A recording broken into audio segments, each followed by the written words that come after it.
Be prepared. That was the motto of the Boy Scouts. The law of the Scouts was different. The law stated that a scout must be dependable, loyal, helpful, friendly, courteous, kind, obedient, cheerful, thrifty, brave, clean, and reverent. Also, apparently, naive, stupid, idiotic, trusting. They all worked. Nick had no other answers after looking at the emails on his wife's iPhone. He usually didn't look at anything on her phone at all, which she was well aware of, which was why she hadn't bothered with the extra security. After all, he was a Boy Scout. He was as honest as anyone else. He didn't invade anyone's privacy, but Nick's wife was leaving town in a few weeks, and Nick tried to remember the name of her hotel. She'd told him about it before, but he hadn't paid attention and wanted to avoid an argument about why he hadn't. Such arguments had been happening more often lately. After their wedding 5 years ago, this trip would be the longest period of time they would be apart, and Nick thought about doing something romantic, like sending flowers. After all, what could be better than showing the woman he loved how much he loved her, and sending her flowers while she was several thousand miles away from him, in the city of love, Paris. Sure, it was the city of love, but he wasn't the one she was going to love. No, it was Dwayne, who was also going on the trip.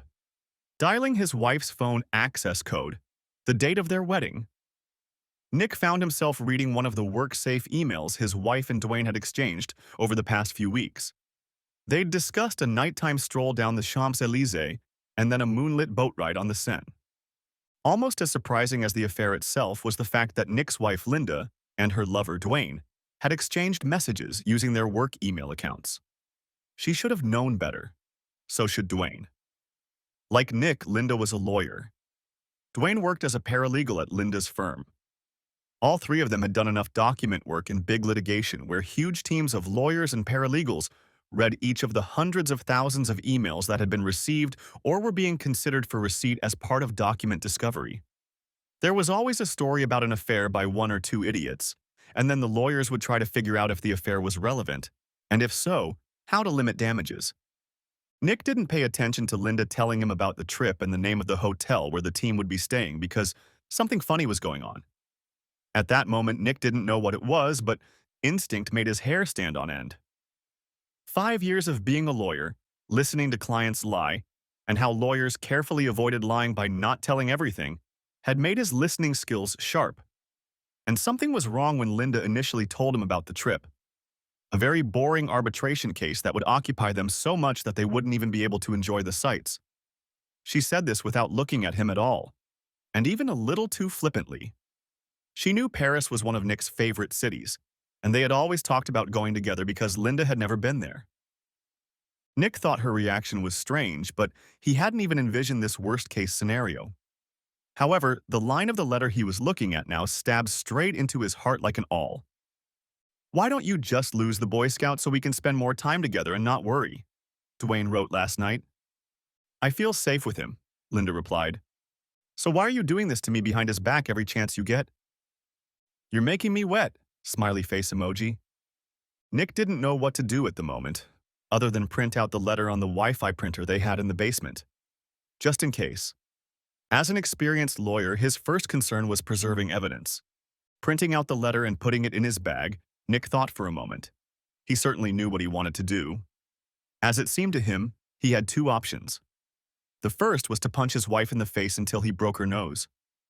The second was to grab her head, pretend to get ready to kiss her, and then smash her face into one of the trees in the woods behind the house.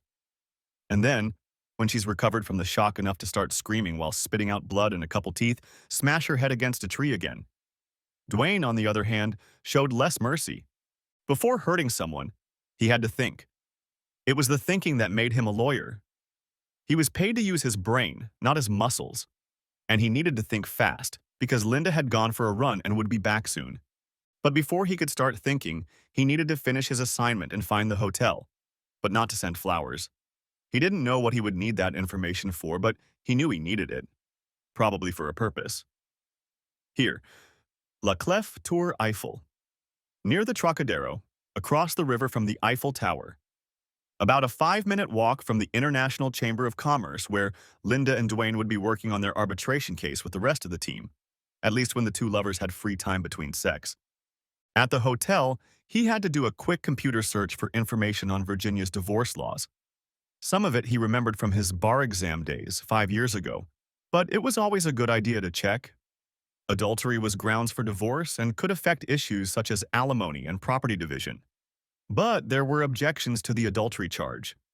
One of them was connivance. The defense was to learn of the infidelity and then voluntarily resume sexual relations and continue living together. So he needed to get out of the house quickly. And no confrontation, not now. He intended to bombard her with complete shock and awe, barring any unknowns. He was going to dominate the battlefield to end this marriage, and that meant he would have to lie. It was incompatible with Scout law, but this was war. After all, it was Churchill who said, "In war, truth is so valuable that it must always be accompanied by a bodyguard of lies." Right now, Nick's lies served a more important purpose. None of them were under oath anyway. He went up to the bedroom and started packing. He finished quickly and set the suitcases by the front door. He was just gathering all the necessary paperwork: bank and credit card statements, 401k and IRA accounts, car papers, paycheck statements, mortgage statements, and Linda's latest student loan balance when she returned from her run. He heard her in the kitchen as he came up from his basement office. He decided he looked worried and out of sorts when he saw her drinking Gatorade. Her shoulder-length brown hair was gathered in a ponytail. She looked really good. Too bad she was a disgusting whore. He realized that love was dead. "Guess what? I'm going to Paris," he said with a grim smile. The color disappeared from Linda's face. Her blue eyes turned pale. "What?" "Paris, Virginia." She quickly lost the shocked expression on her face. "Sven just called," Nick continued. "We're interviewing for my insurance case, and we need to prepare a witness. Apparently, we just lost a motion to compel. The judge is furious, and the entire court schedule has turned into chaos. I'll be on the road for a few weeks, though I might have time to stop by and do laundry every now and then." "Poor thing," Linda said with an appropriately concerned look. "Maybe your firm is recruiting." "I'd rather go to your Paris," Nick said, and saw the worry return to her face. But then she grinned. "Send me a resume. Maybe you have the right pedigree for us to consider you for the job." It was a tease. Linda's law school ranked higher in academic rankings than Nick's school. Then, perhaps feeling guilty, she made a motion as if she was going to hug him. But Nick turned and left for his office before she could close the gap. The visions of him punching her in the face were coming back, and he wasn't sure he could keep them under control. Rising, Linda asked what he wanted for dinner. "I can't stay in. I'll grab a bite on the way." Sven was beyond excited and wanted me to hit the road immediately, he said, walking through the kitchen. Linda followed him to the door, looking a little worried. As he picked up his suitcases and headed for the exit, she pressed her lips to his in a goodbye kiss.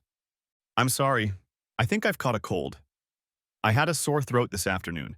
Maybe it's allergies, but I don't want you to catch anything." Linda followed him to the car as he loaded it up. "When will you be back?" "Probably not until Friday at the earliest. After Paris, we'll go to Roanoke, and next week we have to go to Baltimore." Perhaps he was becoming even more paranoid, but he thought he could hear the gears of her brain turning as he watched her stare off into the distance, as if calculating what unexpected possibilities his absence would open up. He waved goodbye to her and pulled away from the driveway.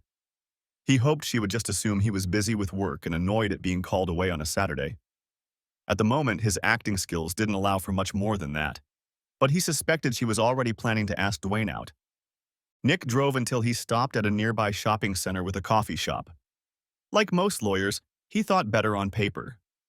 Sipping his coffee, he began to make a to-do list. He paused for a moment to realize that he had never once thought about reconciliation. It wasn't even an option. There would be retribution. The only question was the degree. He was interrupted by the phone ringing. He didn't recognize the number. "Yes?" Impatiently, he answered it. "Mr. Buford? I'm Sam Granger. I don't think we've met, but I'll get right to the point.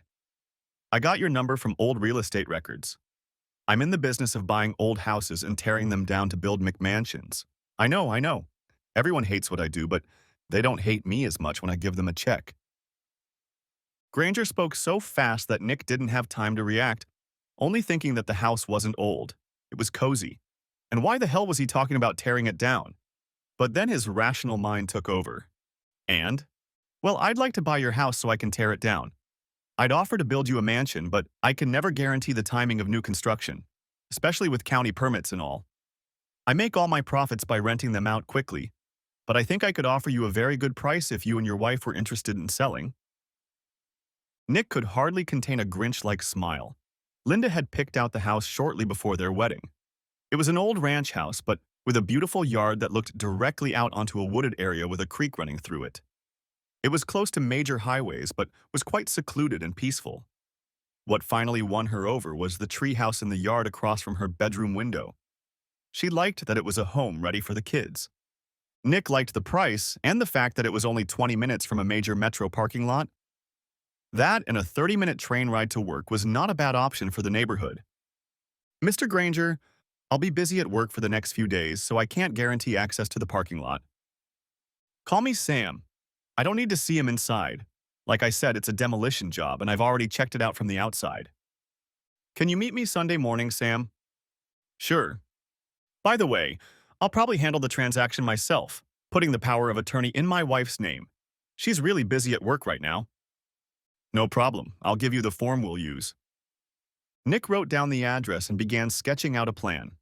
She felt safe with her Boy Scout, didn't she? That's because Linda didn't know that good old Lord Baden-Powell had used the military scouts as a model for what became his boys' movement. Skills like stealth, cunning, and confidence. Ambush, in other words. She never sees what's waiting for her until it's too late. But first, reconnaissance. To that end, he knocked over his empty coffee cup and walked out to his car for privacy. Dialing a number on his cell phone, he dialed a number. Frank? He asked when he was answered. I need a favor, and I need it now. Frank Barry was a private investigator. During his 5 years as a corporate lawyer, Nick had made it a habit to help poor people with their legal problems on a pro bono basis. This was in keeping with his ideas of public service. He also received an hourly wage from his firm and real courtroom experience, which was not usually available in his day job. One of his law school classmates recommended Frank to help with a nasty divorce case in which a stepfather was sexually abusing his stepdaughter. Frank's evidence allowed him to apprehend the guy when the sluggish police response didn't help, and thanks to that evidence, the divorce case was quickly settled. Frank listened while Nick explained what he'd learned. And you think your wife would invite him into her bed tonight? Is she that arrogant? Arrogant. She was one of the top students in her class in law school. Thinks she can do no wrong. I'll do it myself. I owe you a debt of gratitude. Rivera's divorce case has gotten me a lot of good publicity. The phone won't stop ringing. I appreciate that, Frank, Nick said. By the way, there's a treehouse in the backyard you could use. It opens right into the bedroom, and she likes to do martial arts with the curtains open. It used to freak me out, but then it started working out, you know? You get there by going through the woods and jumping over the creek after dark. No fences, no dogs. There's a service road on the other side where you can park. Thanks. If you don't mind, I'll hide a camera outside, aimed at the front of the house to keep track of who comes and goes and when. Great. And you're using Harry to get a divorce, right? I assume you want a divorce. Yes and yes. Good. I know how he likes things done under oath. If you're right, we'll find out very soon. Nick then beckoned to Harry. Is this about the law school reunion, Nick? I've gotten 5 calls already asking me to contribute to their capital fund. No, I want to hire you. Linda's cheating, and I want to burn the bitch. After Nick brought him up to speed, Harry said, Come back tomorrow.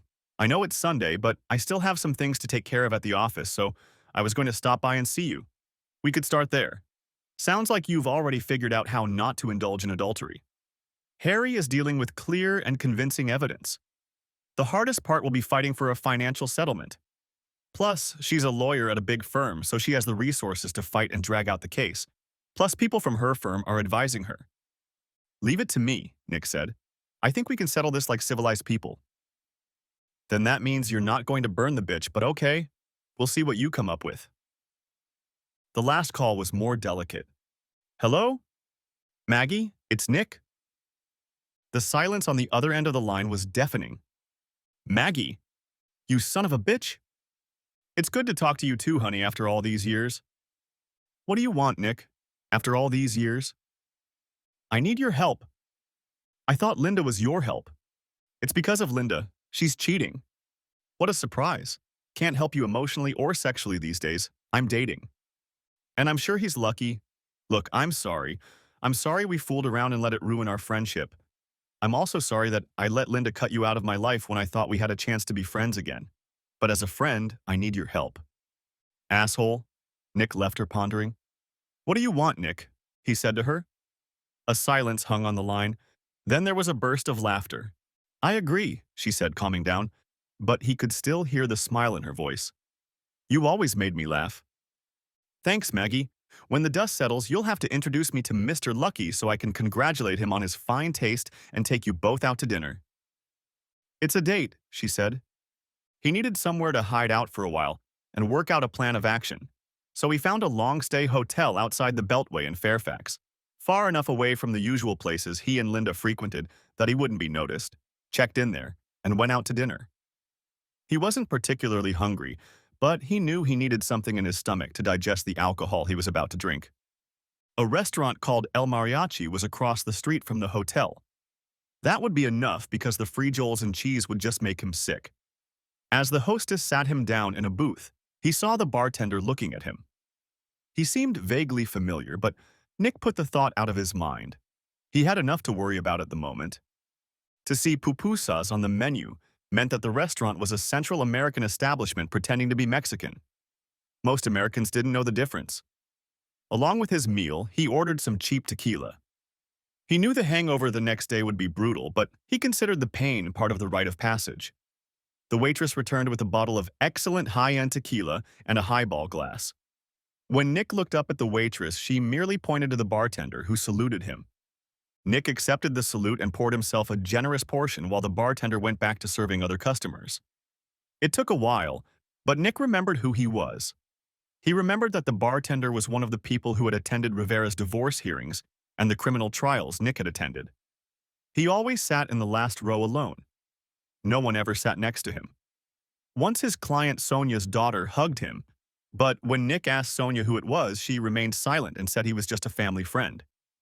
Nick ate in silence, making notes in his notebook and sipping tequila. When the waitress cleared away the dirty plates, he went to the break room. He felt like everything around him was moving, like on a ship on a cruise. He had to lean against the wall while he went about his business. Then he walked back to his booth, trying not to move, and found the bartender sitting in his booth on the opposite bench. "See you, Nick. Good to see you," he said, extending his hand to Nick and shaking it vigorously. Nick sat down and waited. "I never thanked you for helping my cousin get rid of that bastard she was married to." Nick tried to object that it was nothing, and he'd just done what little he could, but the bartender ignored him. "He was beaten up badly in prison. Did you know about that? Very badly. They don't think he'll be able to walk again, or eat solid food." The bartender smiled slightly, telling Nick. Nick felt a chill as he looked at the bartender. "I didn't hear that," Nick said. The bartender shrugged. "That's yesterday's news. What brings you alone to El Mariachi's on a Saturday night? Where's your beautiful wife?" Nick looked the bartender straight in the eye.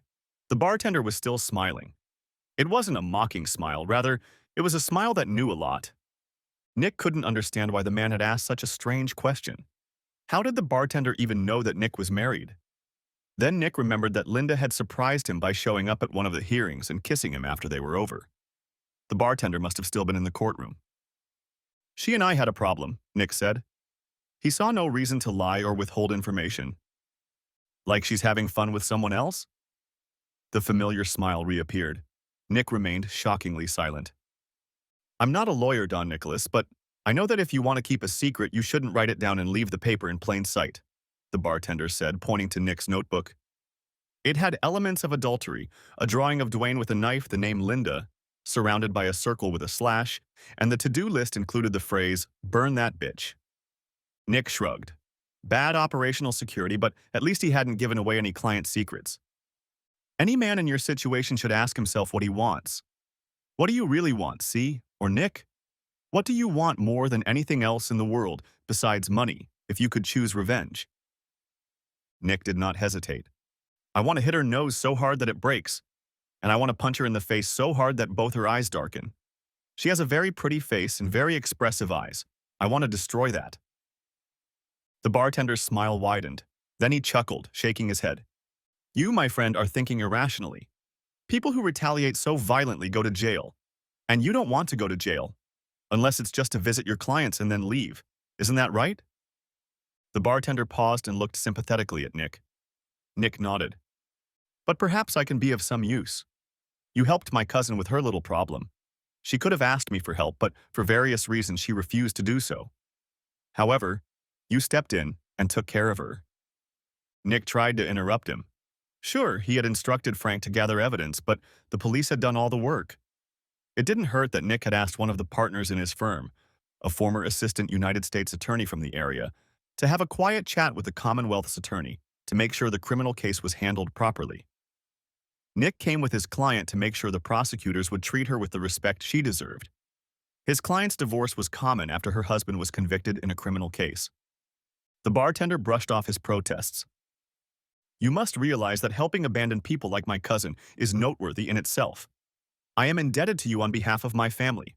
I am repaying my debts. I think you could use some help. Nick looked at him intently.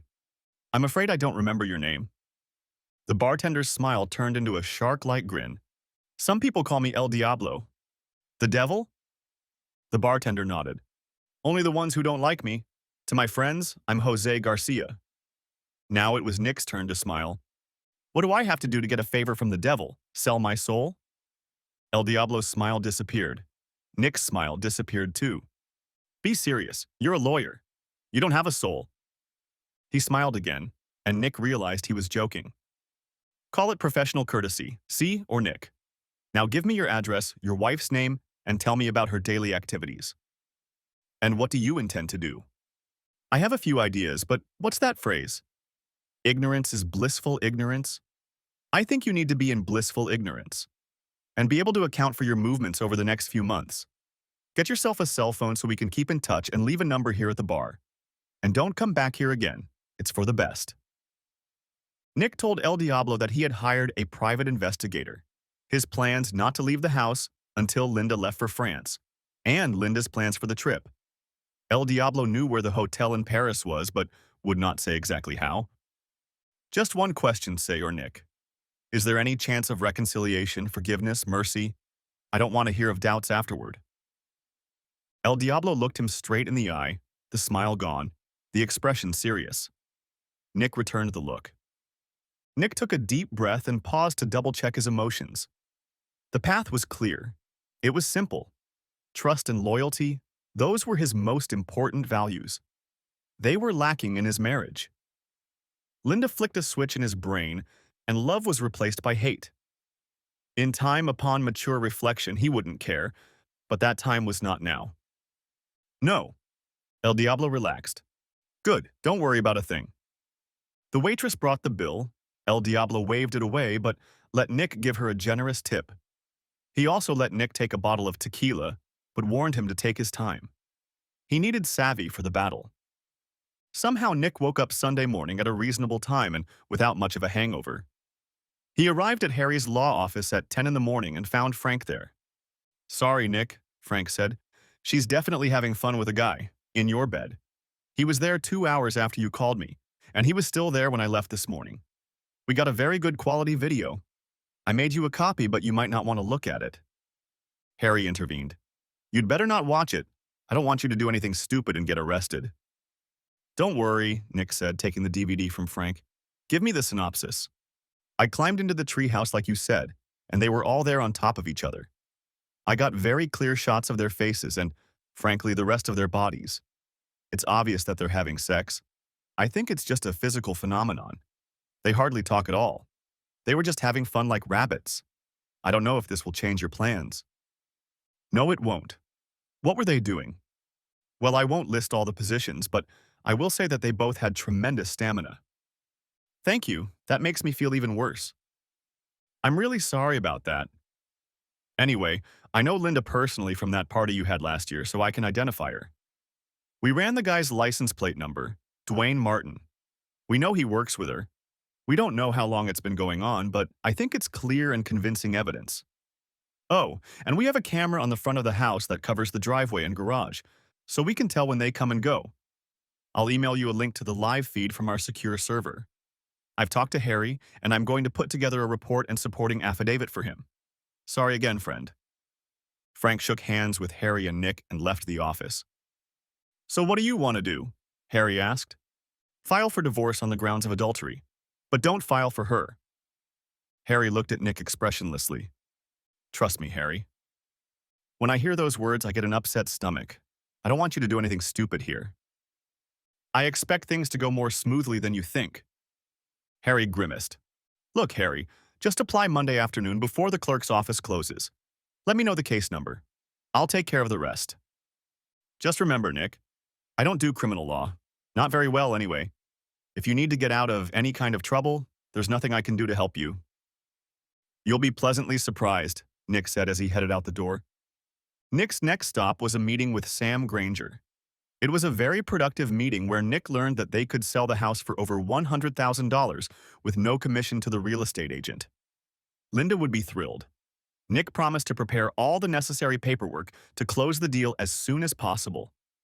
Leaving Sam's office, Nick looked at his phone. No messages, no calls. She must still be having fun with Dwayne. Seizing the opportunity, Nick called his boss Sven and told him that he needed 2 weeks of vacation immediately or he was quitting. Sven immediately panicked, since Nick was the only one who knew what was going on with the case, and agreed. Fortunately, there was a lull in Sven's business and he was able to give Nick some slack. Having laid the groundwork, Nick returned to the hotel to get down to the real work. By Monday evening, he was ready. Sunday night and Monday, Linda left voicemails that he didn't answer. He was saving all his energy for Tuesday morning. Thanks to Frank's camera set up in front of the house, Nick knew that Dwayne had spent Monday night there, and judging by the fact that Dwayne had been there from Sunday night to Monday morning, he would likely leave for work around 8 a.m. Linda will leave around 8:30 a.m. So, at 7 a.m., Nick walked in the front door and yelled, "Honey, I'm home." He heard sharp footsteps upstairs, and then Linda came down the stairs in her bathrobe, disheveled and shocked. "Honey, what a surprise," she said, trying to sound cheerful but barely on her feet and clearly on the verge of panic. "I thought you'd be gone until Friday. You weren't returning my calls." "I'm sorry," Nick replied cheerfully. "You know how it is on the road." Nick pretended not to notice the wine glasses in the living room and headed for the dining room.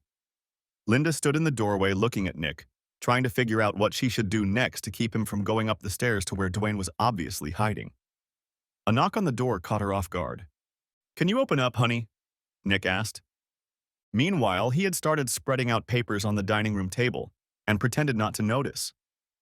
Linda shrugged and went to open the door, perhaps expecting to see a bailiff with divorce papers. But instead, Maggie walked in just as Linda opened the door and simply said, "Hi." Linda watched curiously as Maggie sat down at the dining room table and opened her briefcase. "I'm sorry, dear," Nick said, "but I don't know when I'm going to come up for air again. And you know I can't think of you going on an overseas trip without a renewed power of attorney.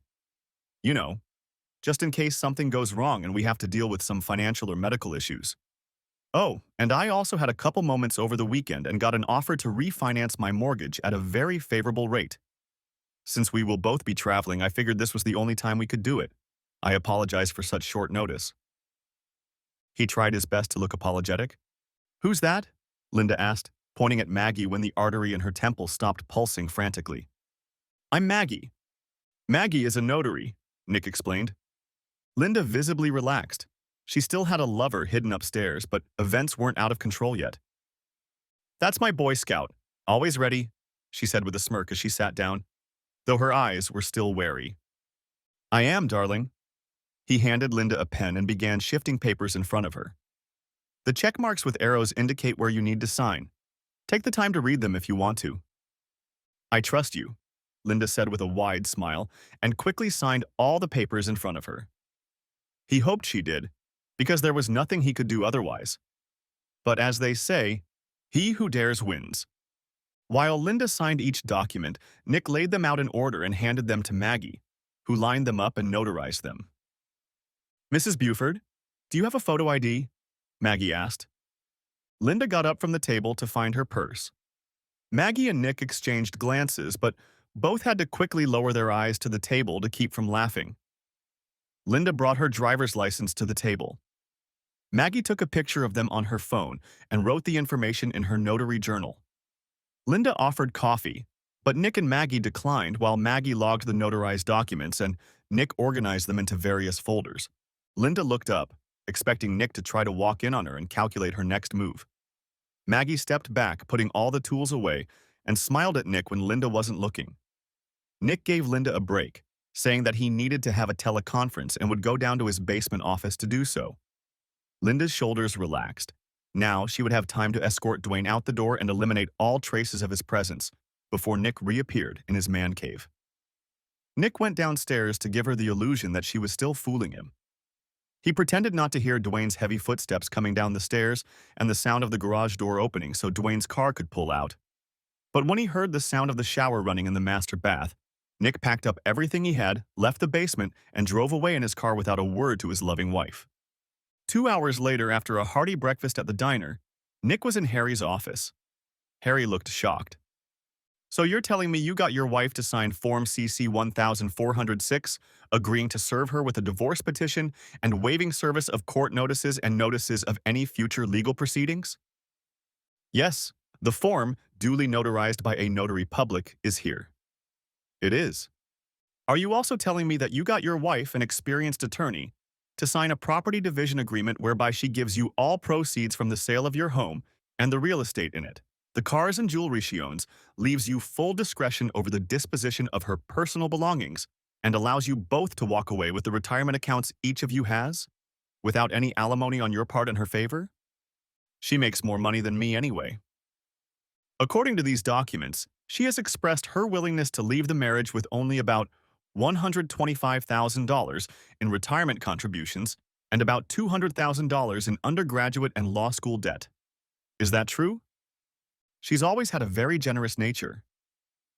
Harry narrowed his eyes as he looked at Nick and turned back to the papers on his desk.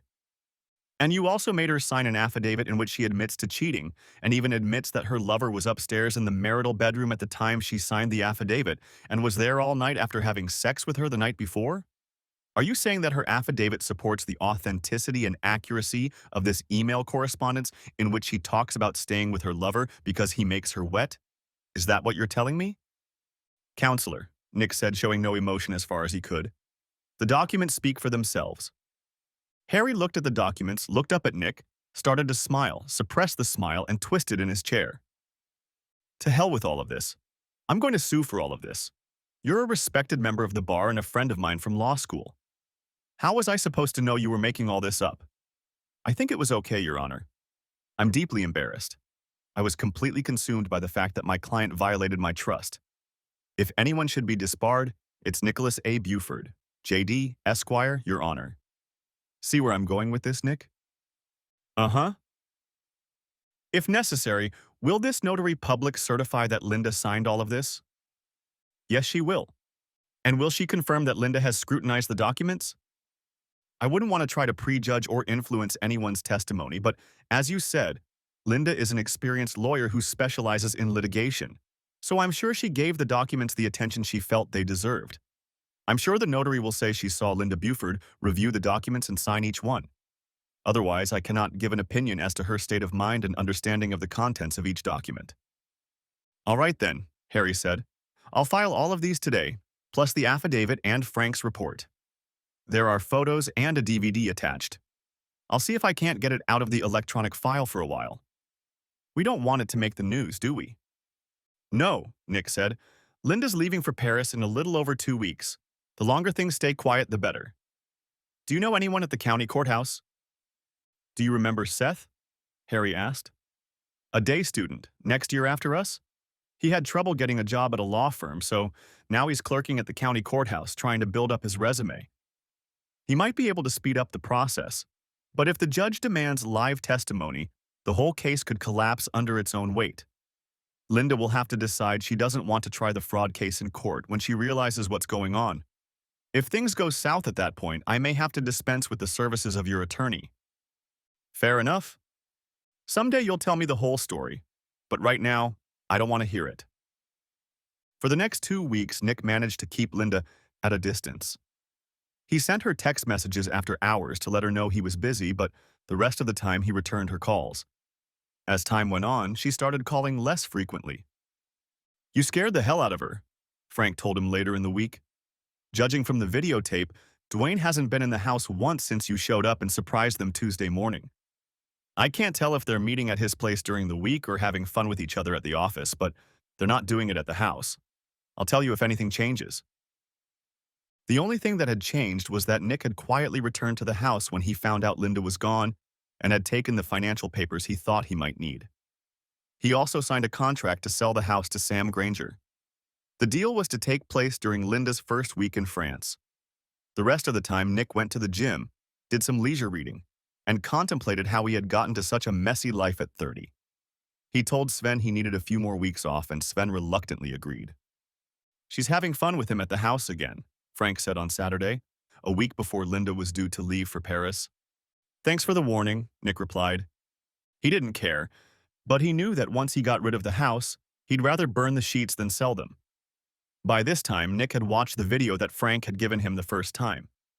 He realized what he was attracted to. Dwayne was a couple years younger, and as Frank's investigation had revealed, the guy was a gym rat, constantly pulling himself up in front of the mirror after strength training. Otherwise, he was unremarkable. Nick was in decent shape compared to him, but he certainly didn't have a taut stomach. Linda was clearly looking for arm candy. Nick could well do without such superficiality.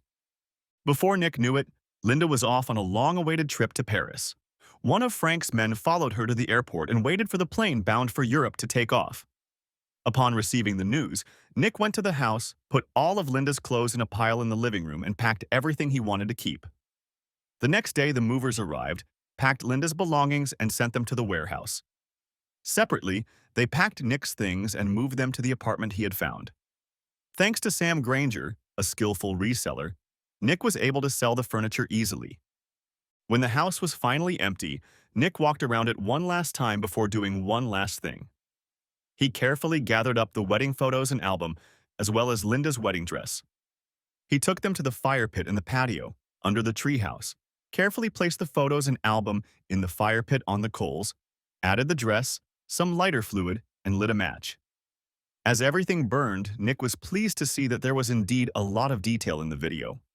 You could even make out the details in each photo as it was added to the pit. A day later, Nick closed on the sale of the marital home, using his wife's power of attorney and signing it as the de facto attorney. She really should have read everything she signed. With a separate financial power of attorney, Nick was able to deposit the check for the profit from the sale of the house into his personal account, certifying it on his wife's behalf as her de facto attorney, and close the joint accounts. 3 days after that, still in the first week of Linda's trip to La Belle, France, a construction crew leveled the house. A few more days later, they removed the rubble. After that, work began to prepare the site. Unfortunately, the tree with the treehouse, which was perfect for the children, had to be removed. According to the new plan, there was to be a gazebo there. Unfortunately, the moment that only a large plot of land was left in place of Nick and Linda's happy home, construction stopped. Apparently, something went wrong in the permitting process.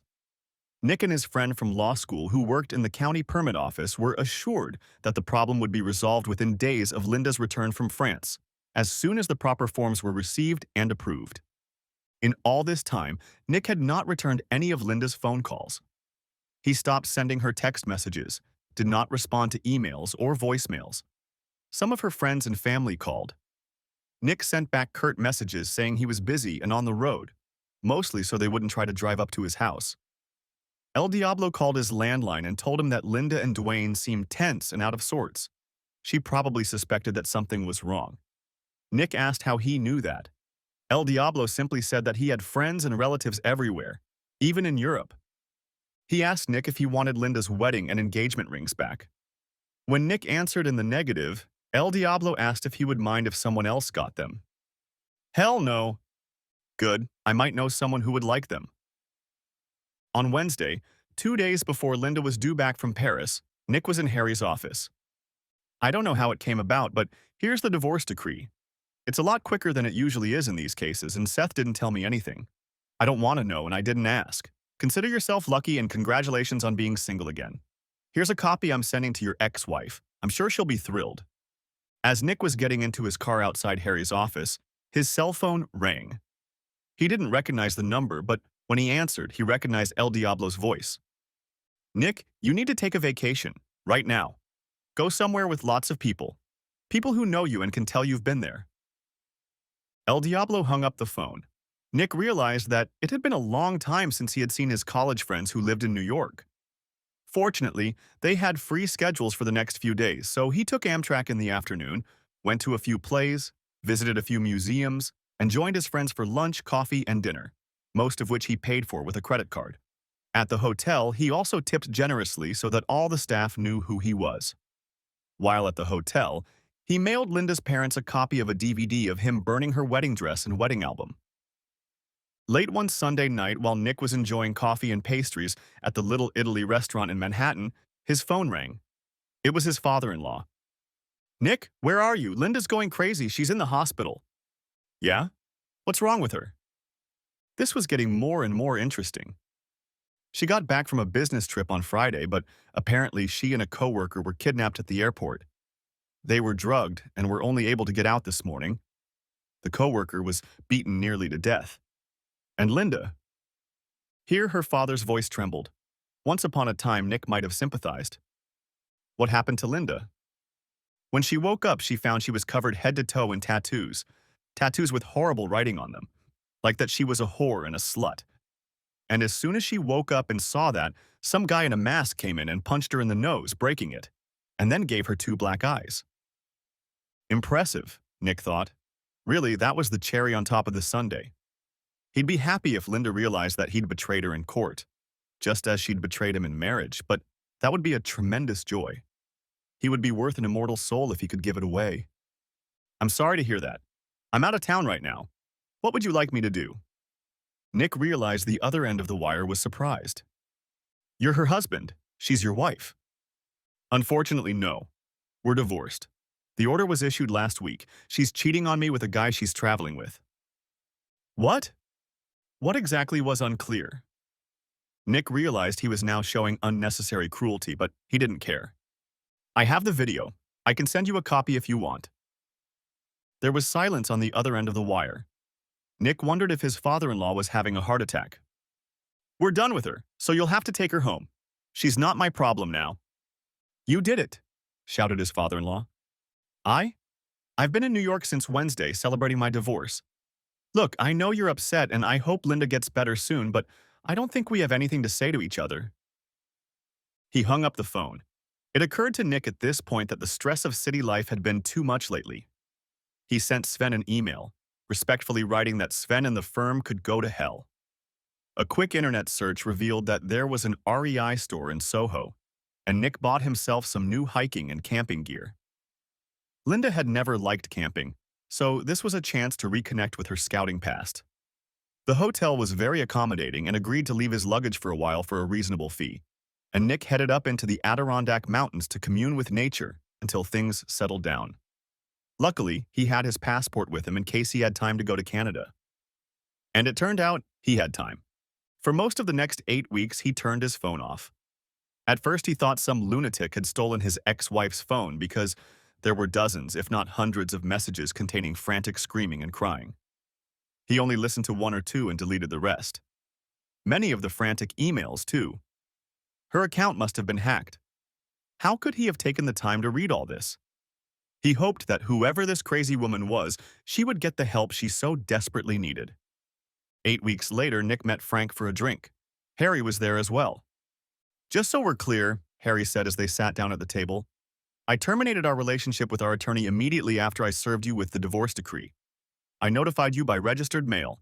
Perhaps you haven't checked your mail yet. Not yet, Nick admitted. A serious storm, my friend, Harry said. Frank, what do you think? More like a typhoon of shit.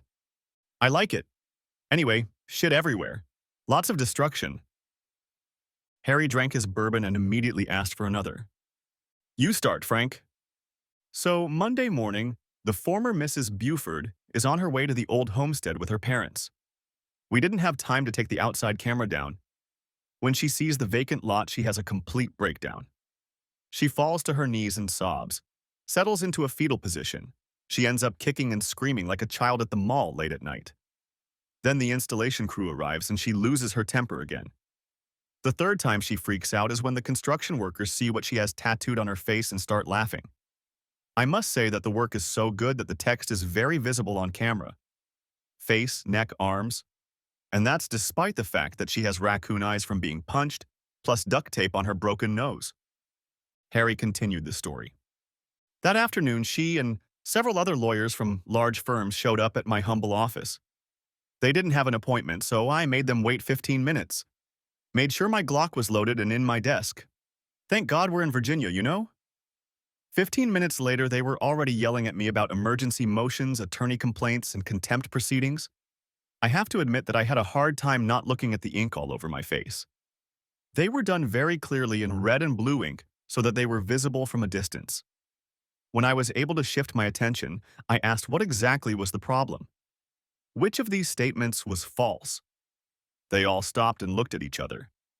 I then asked if the argument was that your ex had committed adultery. Everyone answered yes.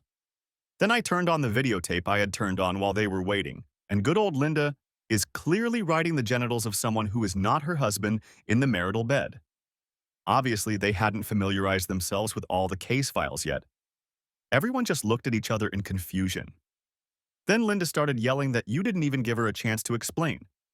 And I said you didn't care what the reason was, as long as you did it. She came to her senses and started telling me that she didn't consent to the sale of the house and that you burned her wedding dress, pictures, and album. All those things were her personal property. I showed her copies of powers of attorney, one of which was specifically for the sale of the house. I showed her the property division agreement that gave you the right to dispose of her personal belongings, and told her she was lucky to still have her clothes. I asked if she denied that her signature was on the documents. She replied that she did not, but that she never agreed to anything that was written on them. I then asked if her entire defense boiled down to the fact that she never read what she signed. I asked her to imagine how she would be cross-examined if she challenged anything in court. At this point, she fell silent. I also pointed to an affidavit she had signed where she admitted that her lover was upstairs at the very moment she was signing and asked if that was true. At this point, she fainted. He tried to bring her to her senses, but I just called 911. She refused to go to the hospital with them. But then she started yelling about tattoos and her boyfriend getting beat up. And I said you had nothing to do with it, as far as I know. And you're out of town anyway, and Dwayne probably pissed off some other wife's husband by sleeping with her, or some other woman who thought Linda was beating Dwayne off her. I told them they knew where the Fairfax Police Department was if they had a criminal case they wanted to discuss. I'm sorry I missed all that. It gets better from here, Harry said. Anyway, they kept talking about filing a motion for reconsideration and all that. And then I told them that just that morning I got an anonymous letter with links to some videos of Linda and Dwayne in your bed when they started doing it again in front of Paris. The letter said that these videos would be sent out to everyone Linda knew and that you, Nick, knew nothing about it and couldn't stop them. And that these were friends that you had helped, and that they would protect you, and that they'll hit the send button the same day if she doesn't leave it alone. Do you know anything about that? I was out of town, Harry. They left after that. I haven't heard from them since. And there was nothing in court. Again, it was Frank's turn. They must have gone to the police because a couple detectives approached them.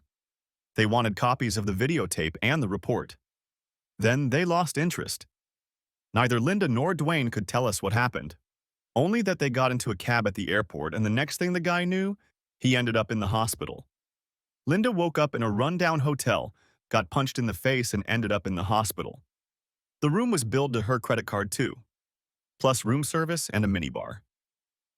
At this point, Nick said that, according to the hotel manager, the New York police had checked on his stay and also contacted his New York friends, but they all vouched for his very active schedule in the city. Rumor has it, Harry said, that your ex is hiding out in your parents' basement while she undergoes a laser tattoo removal procedure. The problem is, they charge by the square inch, and she's covered from head to toe. It must cost tens of thousands of dollars. Too bad, Nick said. Harry cast a glance at Nick. Frank only pressed his lips together to keep from laughing. What happened to Meathead? From what I understand, he's hurt pretty badly, Harry said. He's going to need a lot of treatment in the future. His head is damaged, multiple concussions. He'll probably have a hard time finding another paralegal job. Their firm let them both go too. Seems their relationship soured during the trip and it somehow negatively affected the whole arbitration. Things were missed, exhibits were not ready. There were problems with witness records. They lost the case on the merits. The client was not happy. The firm had to make a human sacrifice to keep the client for future work. Someday, Nick, you'll have to tell us how you did it, Frank said. Did what? I'm a Boy Scout. Maggie was waiting in the car as he left. I'm a little jealous. No one asked me if I actually notarized the documents or if she read them before signing. I was willing to say I watched her study each document before signing, but I couldn't estimate how much time she spent on it. We should discuss this over dinner. I need a treat for you and the boy to thank you for helping me gain my freedom. Maggie turned to him and looked over her sunglasses as Nick drove the car out of the parking lot. There's no boyfriend, you idiot. Nick braked sharply and looked at her. Really? Now shut up and drive me home so you can begin the rather long and grueling process of apologizing to me. Okay, Nick smiled, but I have to stop by the post office first. Why? I'm sending a card to a friend, Nick said, pulling it out of the glove compartment. It had a Boy Scout emblem on the front. I'm asking her if she feels safe right now. Thanks for watching. I hope you enjoyed it. Subscribe to my channel and stay tuned for the next videos.